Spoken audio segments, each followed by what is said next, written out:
BBA, BCA, BCom computer కోర్సులో 100% placement లభించే ఏకైక డిగ్రీ కాలేజ్ కూకట్పల్లిలోని i3 డిగ్రీ కాలేజ్ 8367215215.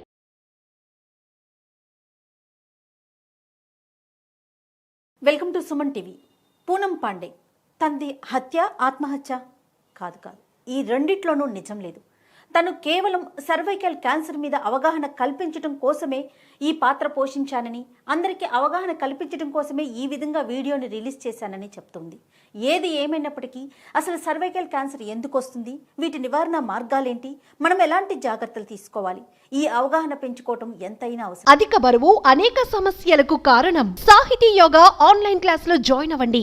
దీనికోసమే సుమన్ టీవీ కూడా సర్వైకల్ క్యాన్సర్ మీద రకరకాల వీడియోలని తయారు చేసి మీ అందరికీ అందిస్తోంది. నమస్తే డాక్టర్ గారు. నమస్కారం అండి. మీలాంటి డాక్టర్స్, గైనిక్స్ మీరంతా కూడా చాలా మందికి వచ్చిన పేషెంట్స్కి చెప్పటం, సెమినార్లో మాట్లాడటం, క్యాంపెయిన్స్ చేయడం జరుగుతూ ఉంది. కానీ మనకి కొంత అవేర్నెస్ తక్కువ ఉందేమో అనిపిస్తూ ఉంది. మీరేమంటారు? డెఫినెట్గా తక్కువ ఉంది. సర్వైకల్ క్యాన్సర్ అన్నది చాలా ముఖ్యమైన టాపిక్ అండి, ఎస్పెషలీ ఇండియాలో. ఎందుకంటే ఇండియాలో one of the most common cancers affecting women. Breast cancer తర్వాత second most common cancer in Indian women ఏంటంటే సర్వైకల్ క్యాన్సర్. సో దీనివల్ల చాలా అధికమైన డెత్స్ అవుతున్నాయి ఇండియాలో. Almost 77,000 per year every year ladies cervical cancer వల్ల చనిపోతున్నారు. సో దీని గురించి ప్రతి భారతీయ స్త్రీ అండ్ భారతీయులందరికీ తెలియాలి. Every Indian should know what is cervical cancer, దీన్ని ఎలా నిర్మూలించగలము అనేది.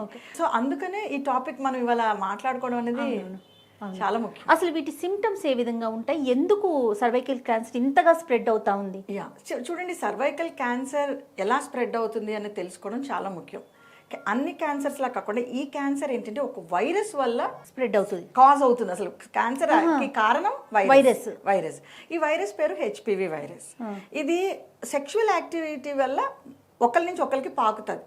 సపోజ్ స్త్రీలో ఉందనుకోండి, అది హస్బెండ్ మేల్ పార్ట్నర్కి వెళ్తుంది. మేల్లో ఉందనుకోండి, ఫీమేల్ పార్ట్నర్లోకి వెళ్తుంది. సో ఈ వైరస్ ఎప్పుడైతే మన బాడీలోకి వచ్చిందో 80% దాకా మన ఇమ్యూనిటీ తోటి దాన్ని మనం తరిమేసుకోగలుగుతాం మన బాడీలోంచి. ఒక 20%లో ఉండిపోతుంది ఆ వైరస్ ఆ బాడీలో. ఎక్కడ ఉండిపోతుంది?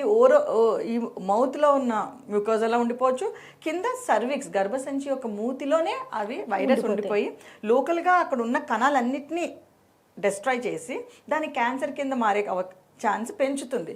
ప్రీ క్యాన్సరస్ కండిషన్స్ అవ్వచ్చు, క్యాన్సర్ కింద అవి later down the line cancer కింద మారే అవకాశాన్ని పెంచుతుంది.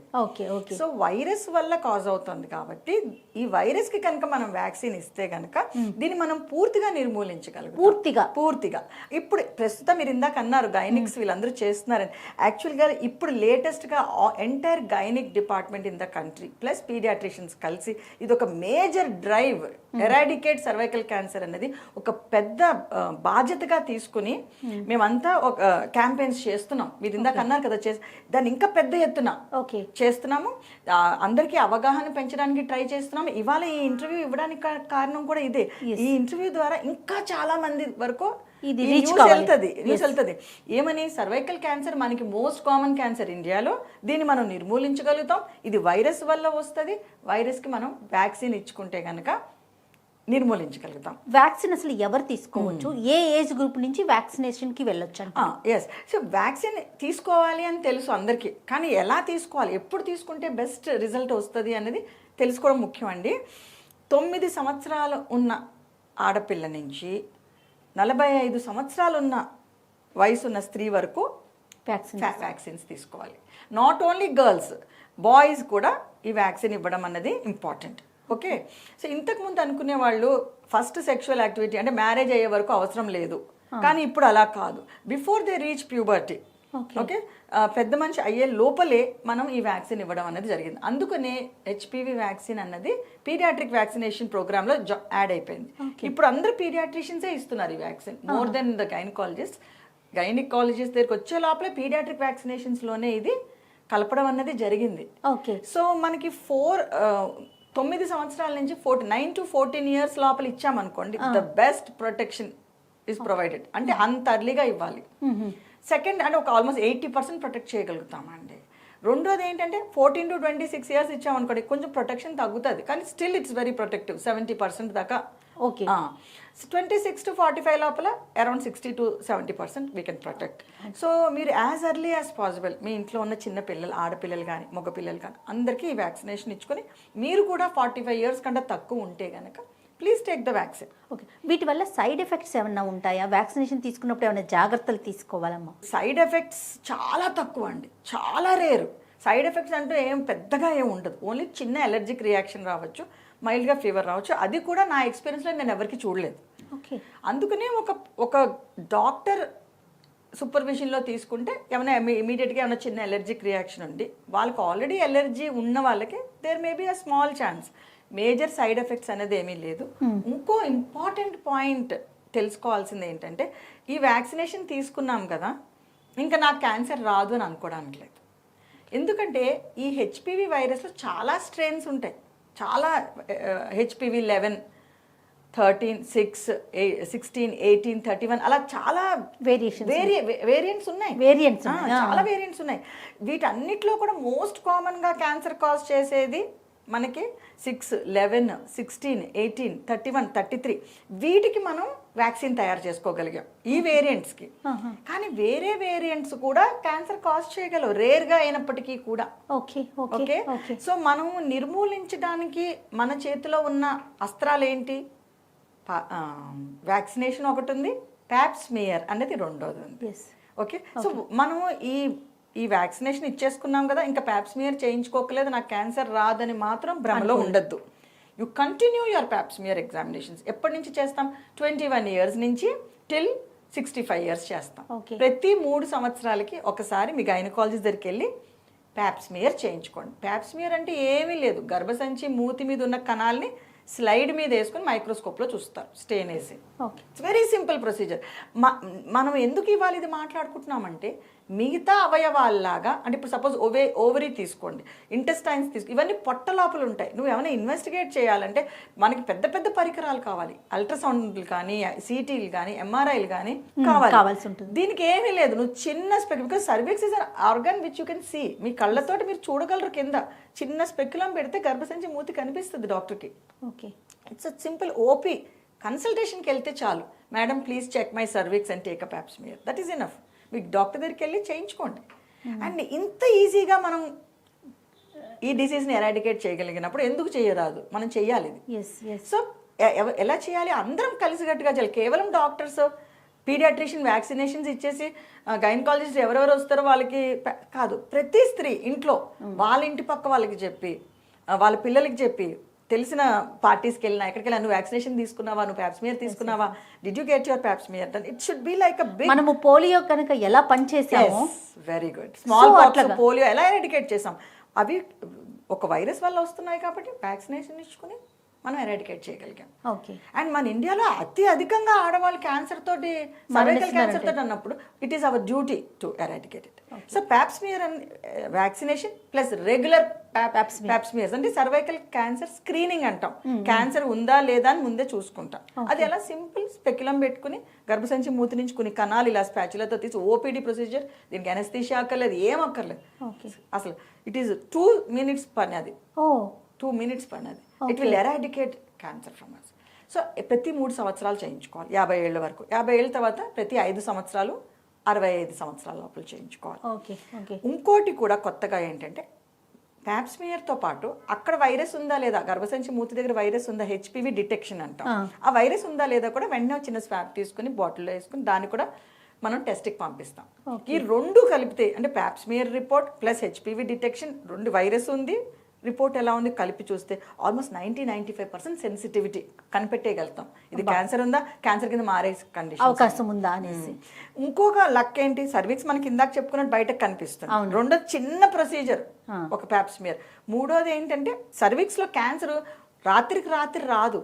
ఓకే, మనకి టైం ఇస్తుంది. ఇది నేను క్యాన్సర్ కింద మారిపోతాను అని చెప్తుంది ముందే. దాన్ని ప్రీ క్యాన్సరస్ కండిషన్స్ అంటాం. ఇప్పుడు క్యాన్సర్ కాదు, ఎన్ని రోజుల ముందు తెలుస్తుంది మనకి. అది మనం ప్రెడిక్ట్ చేయలేమండి. సపోజ్ ఇన్ని నెలల్లో నీకు క్యాన్సర్ వస్తుందని చెప్పలేం. కొంతమంది స్త్రీలలో 1 yearకే మారిపోవచ్చు, కొంతమందికి 6 ఏళ్ళు పట్టొచ్చు. ఓకే, కానీ ఇది క్యాన్సర్ కింద మారతాను అన్న కండిషన్ అయితే రిపోర్ట్లో కనిపిస్తుంది ప్యాప్స్మియర్లో. సో మనకి ప్రీ క్యాన్సరస్ కండిషన్స్ ఉన్నాయి కాబట్టి మనం క్యాన్సర్కి రాకముందే కనుక్కుని దానికి చిన్న చిన్న సులభమైన ట్రీట్మెంట్లు కూడా ఉన్నాయి. ఇప్పుడు నీ రిపోర్ట్ వస్తుంది, వీటిని ప్రీ క్యాన్సరస్ కండిషన్స్ని మనం జనరల్గా CIN 1, 2, 3 అలా అంటాం మెడికల్ టర్మ్స్లో. I don't want to confuse you. కాకపోతే ఏంటంటే నీకు క్యాన్సర్ కింద మారే అవకాశం వచ్చిందమ్మా రిపోర్టు, దీన్ని ప్రీ క్యాన్సరస్ కండిషన్ అంటారు. దీనికి వెంటనే చిన్న ట్రీట్మెంట్ ఉంటుంది. ఏంటి, దానికి కొంచెం ఐస్ పెడతాం, దానికి క్రయోథెరపీ అంటాం.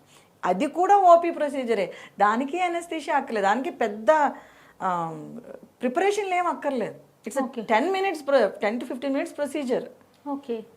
అక్కడ ఐస్ పెడితే కనుక ఐస్ ఏం చేస్తుందంటే ఆ చెడుగా మారిన కణాలన్నింటినీ చంపేసి బయటకు తరివేసి మళ్ళీ కొత్తగా మంచి లేయర్స్ ఫామ్ చేస్తుంది గర్భసంచి మూతికి. ఎంత సింపుల్ గా సింపుల్ ప్రొసీజర్. అది బయటకి కనిపిస్తోంది కదా, గర్భసంచి మూతి ఎక్కడుంది, బయటకు ఉంది, మానంలోకి ఇలా ప్రొజెక్టెడ్ గా ఉంది. సో అక్కడ ఏ ఇన్ఫెక్షన్స్ వచ్చినా ఆ గర్భసంచి మూతిని ఎఫెక్ట్ చేస్తూ ఉంటది కదా. బయట ఉండడం వల్ల ఒక దురదృష్టం ఏంటంటే it's exposed to all things. At the same time it can be diagnosed very early. It's very just ఒక స్పెక్యులం పెట్టుకుని చూసుకుని ప్యాప్స్మియర్ తీసుకుని HPV ఉందా లేదా డిటెక్ట్ చేసుకుని వ్యాక్సినేషన్స్ తీసుకుంటే we can eradicate this disease. And అది డైరెక్ట్గా రాత్రికి క్యాన్సర్ కింద మారదు, అది ముందే ప్రీ క్యాన్సరస్ కండిషన్స్ ఉంటే మెల్లగా మారుతుంది. Okay. First CIN 1, then 2, then 3, then అట్లా లెవెల్స్ మారుతూ ఉంటాయి. లెవెల్స్ నువ్వు అర్లీగానే కనుక్కుంటే ఇంకా సులభమైన అవి treatable conditions. Pre cancerous condition ఉందన్నంత మాత్రాన మీరు యూట్రస్ తీయించుకోకర్లేదు.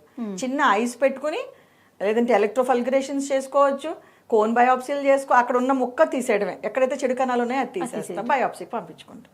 సో ఇంత సింపుల్ ప్రొసీజర్స్ ఉన్నప్పుడు మన చేతిలో ఉన్న పని అది ఈజీ. మీకేమి పెద్దగా పెద్ద టెస్టులు పెద్ద ఖర్చులు కూడా ఏమి ఉండనప్పుడు యూ కెన్ గెట్ ఇట్. అయితే డాక్టర్ గారు, ఈ సర్వైకల్ క్యాన్సర్స్ రావడానికి రిస్క్ ఫ్యాక్టర్స్ ఇంకేమైనా ఉన్నాయా? సర్వైకల్ క్యాన్సర్ రావడానికి రిస్క్ ఫ్యాక్టర్స్ ఉన్నాయండి. సరైన పోషకాహారం లేకపోతే, nutritional deficiencies, multiple sexual partners ఉన్నా, అంటే sexually active with multiple partners, that will cause cervical cancer. Coming from లో సోషో ఎకనామిక్, అంటే ఆర్థికంగా తక్కువ ఉన్న వాళ్ళకి హైజీనిక్ కండిషన్స్ సరిగ్గా ఉండవు, అన్హైజీనిక్ కండిషన్స్, అంటే నీట్గా మెయింటైన్ చేసుకోకపోవడం, స్నానం సరిగ్గా చేయకపోవడం, అండర్ గార్మెంట్స్ సరిగ్గా మెయింటైన్ చేసుకోకపోవడం, ఇన్ఫెక్షన్స్ రిపీటెడ్గా రావడం, రిపీటెడ్గా సర్వైకల్ ఇన్ఫెక్షన్స్ వచ్చిన, వెజనల్ ఇన్ఫెక్షన్స్ వచ్చిన వాళ్ళకి హై రిస్క్. స్మోకింగ్, లో సోషల్ ఎకనామిక్ మనం చూస్తాం చాలా, ఈ చుట్టలు కాల్చడం, స్మోకింగ్ చేయటము, స్మోకింగ్ వల్ల, డ్రింకింగ్ వల్ల, ఆల్కహాల్ ఇంటేక్ వల్ల, ప్లస్ డ్రగ్ అబ్యూస్ వల్ల. డ్రగ్స్ అబ్యూస్ చేస్తున్నారు ఈ కాలంలో, చాలా డ్రగ్ అబ్యూస్ ఉంది, మల్టిపుల్ సెక్షువల్ పార్ట్నర్స్ ఉన్నాయి. మన వెస్టర్న్ కల్చర్ని అడాప్ట్ చేసేసుకున్నాం. Alcohol, smoking, multiple sexual partners, pre marital sex, అంటే అర్లియస్ట్ క్యాన్సర్, అంటే అర్లీ ఏజ్లోనే సెక్షువల్ యాక్టివిటీ. బికాస్ గర్భసంచి మూతికి ఏజ్ పెరిగే కొద్దీ మంచి ప్రొటెక్టివ్ లేయర్ ఫామ్ అవుతుందండి. 13 years నుంచి 18 years లోపల గర్భసంచి మూతి will be just freshly expose to oestrogen hormones. అప్పుడే పెద్ద మనిషి, అప్పుడే హార్మోన్ స్టార్ట్ అయ్యి ఆ సర్విక్స్ మీద ఎఫెక్ట్ ఉంటుంది ప్యూబర్టల్ ఏజ్లో. సో ఆల్రెడీ ఆ సర్విక్స్ కొంచెం రెడ్గా, కొంచెం ఇవర్టెడ్గా, కాలమ్నార్ లోపల ఉండాల్సిన కాలమ్నార్ ఎపిథీలియం బయటకు వస్తుంది అనమాట. సో దానివల్ల అది ఎక్కువ ఇన్ఫెక్షన్కి ప్రోను, ఎక్కువ క్యాన్సర్కి ప్రోను.